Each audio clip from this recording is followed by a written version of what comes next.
want any harm. I love my family, and I just want to be able to go out, enjoy my life. I'm retired. I'm not a burden on anyone's society. I pay my taxes. I pay my bills.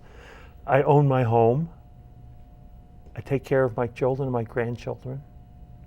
I have 2 children in the military supporting our country. Why shouldn't I have the same rights and privileges of anyone else walking down the street? And that's where my passion comes from. How much support do you get from not only the police department, but also with our politicians, our elected officials? Our politicians have changed tremendously.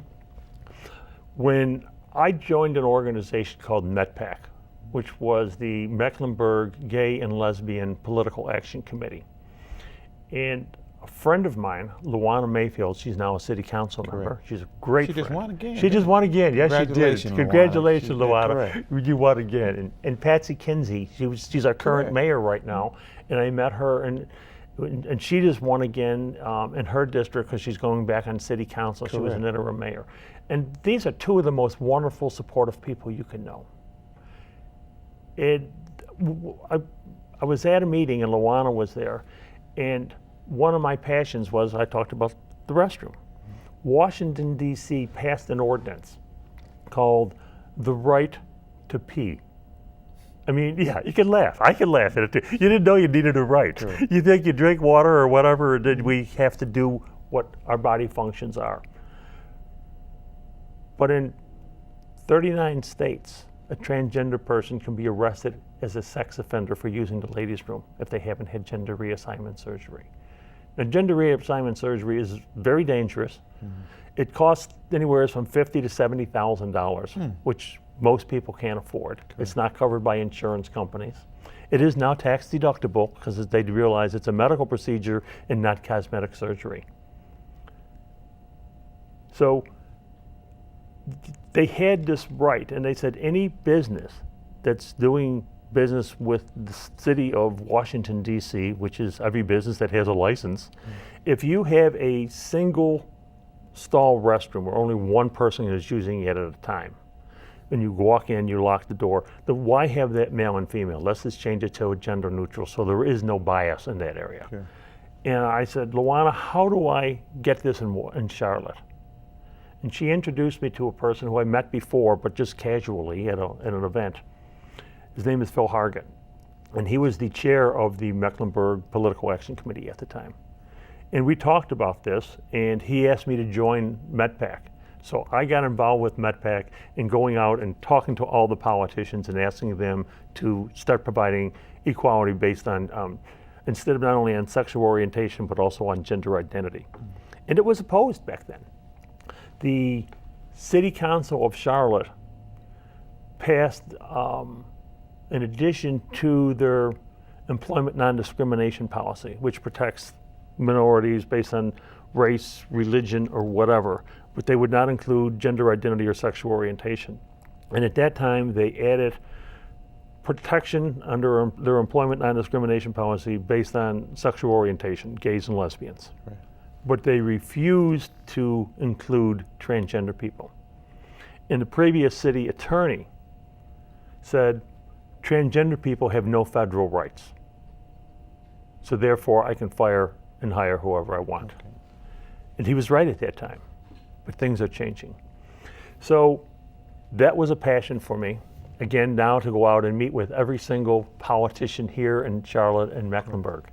And since then, the city added employment non-discrimination based on gender identity last year. And just last month, the county added the same thing. So both city and county employees are now protected if you're LGBT. They can't fire you for being LGBT. Now, this is not national. This is just here. Correct. City employees, not if you're working for some other company or whatever. And that's the next thing we're working on, that anyone doing business with the city or county should adopt the city and county's non-discrimination policies. And then just 2 days ago, the Senate, for the first time, passed the employment non-discrimination, and now it has to go to the House and then to the President to sign. So things have changed. Correct. I know you have a lot of meetings at your center. What all, I mean, how do you tell someone that's coming there for the first time? That's good. Well, first of all, we moved. You were at our old center when Okay. we were originally, and we just passed our 10th year as the community center. And originally we were on Central Avenue when we opened up. We got funding for a grant, and we hired an executive director to get us more funding in that. And then they fell on hard times financially, and they moved to the Music Factory. We were there for 5 years, and you were over there. And we were paying a lot of rent there. And it was hard to get to. There was no public transportation, and we wanted to have more funding. At that time, we got the vast majority of our funding for the community center from Pride. We were getting $20,000, $30,000, and at one point, the last time, we got $60,000. And then Pride wanted to go off. They were a subcommittee of the community center to raise money for the community center, but they wanted to go off and just do their own thing and expand Pride and make it a party and not a fundraiser for the community center. And that's not what it was set up to do. But people change. They want to do that, and they did a phenomenal job this past year of having a 2-day event with a massive parade, and the mayor was in the parade, and it was just phenomenal. They did a fantastic job, which is good for the city and for the LGBT community to see this. It was the biggest parade they've ever had, of any parade they've had in Charlotte. But it hurt us financially, so we had to go out in a new direction and start finding funding and how to do that. So that's been my challenge. One day you got $60,000 in funding, the next day, oh, I'm unemployed. I don't have any money. How do I do this? So that's been a challenge, and that's what I'm working on now. Last month, we had our first official fundraiser at the community center. It was called the Autumn Jubilee. It was our inaugural Autumn Jubilee, and we had a full house there. We had the mayor, we had the CFO for North Carolina of Fifth Third Bank speaking, and it was a phenomenal success. We made several $1,000s. We would prefer to triple that amount, but it was a fundraising that worked. And my objective now is to have 4 fundraising events, major fundraising events at the community center a year. We're going to have one in January, and we're in the planning stages for this, but it looks like it may be a 2 or 3 day event going on, and I don't want to let the cat out of the bag, but it'll be something that's not going on in the community at all, not only in the LGBT community, but not in Charlotte at all. They had events like this before, but not now. What are some of your upcoming events that you can possibly tell the community about? We're going to hold Transgender Day of Remembrance this month. I was hoping to do it on this Sunday the 17th, but because of family issues, my 2 grandchildren coming home from the hospital, and I have a son who's going into the military, so we're dropping him off at a military location on that day. So logistically, I can't be there. And like I say, family always comes first. You have to put your family first. So now we will hold it on the 20th, which is Wednesday, which is the official Transgender Day of Remembrance, but sometimes it's better if you could do it on a weekend. But we'll hold it at the community center on Wednesday. Okay. So I invite everyone to come out to our Transgender Day of Remembrance. It'll start at 6. The doors will open at 6, and the festivities or the activities will actually start at 6:30. And then we'll have a candlelight vigil, and we will have a reading of the names of the people who have lost their lives around the world.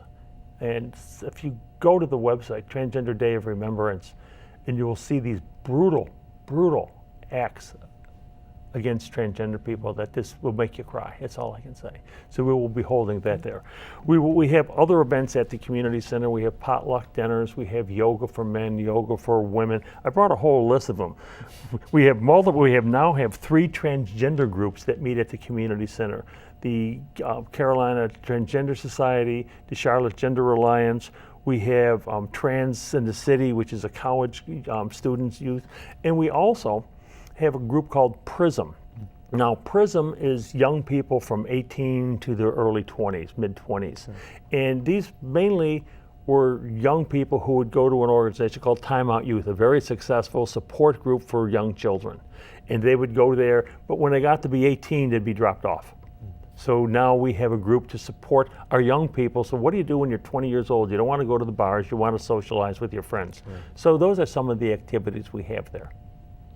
So you got a lot of things going on, don't you? Yes, we do. It's exciting because every time we get an opportunity, we look at what we're doing and we reach out to the community and say, what can the community center do for you? And one of the things, the community center's website is gaycharlotte.com. Okay. And the younger community doesn't like that term, Gay Charlotte.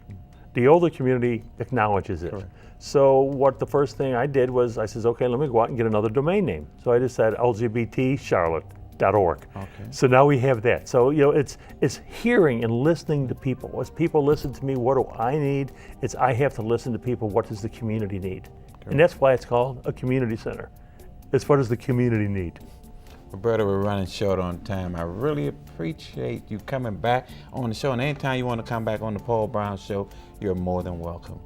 I thank you, Paul. And as always, it just seems we talk so much that we get. Correct. There's always so much more to talk about. Well, you're more than welcome to come back. You know what I'm saying? I mean, come back on the show. I mean, let's keep us informed. What's going on? I appreciate that. Thank you very much. Thank you, ladies and gentlemen, for watching the show. I really appreciate you coming on. And watch my show every Thursday at 5:30. I'm also on YouTube, Facebook, Twitter, Google. I want to thank everybody, and you be encouraged. Thank you. Wow. Just one of the many exciting episodes of the Paul Brown Show. Thank you for watching. If you would like to get more information about my guests, or if you'd like to know some information about just the show, just email me at paulmbrown01@yahoo.com. Just look forward to more exciting guests on the show. You be encouraged. Thank you.